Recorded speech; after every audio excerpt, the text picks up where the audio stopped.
وعن ابي شريح خويلد بن عمرو الخزاعي رضي الله عنه قال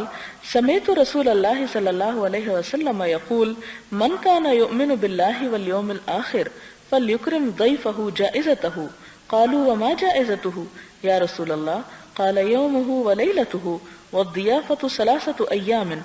فما كان وراء ذلك فهو صدقة۔ حضرت ابو شریح خوالد بن عمرو الخزاعی روایت کرتے ہیں، فرمایا کہ میں نے حضور صلی اللہ علیہ وسلم کو یہ فرماتے سنا، جو شخص اللہ تعالیٰ پر اور آخرت کے دن پر ایمان رکھتا ہے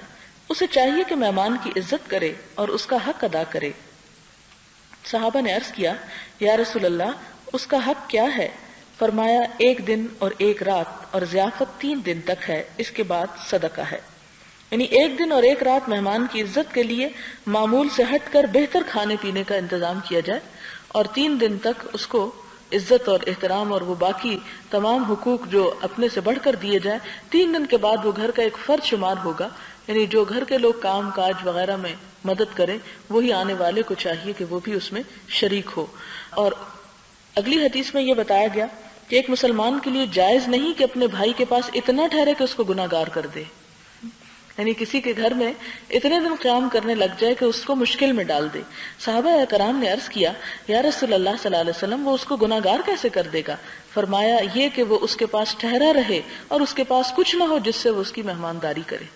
یعنی جب انسان سمجھتا ہے کہ میرا جانا دوسرے کے لیے بوجھ یا تکلیف دہ ہو سکتا ہے، یا اپنے کسی رشتہ دار یا دوست یا عزیز کے بارے میں اس کو پتہ ہے کہ اس کے پاس جانا اس کے لیے اس کو ایک مشکل میں مبتلا کرنے کے برابر ہے، تو ایسی صورت میں اس کو کیا کرنا چاہیے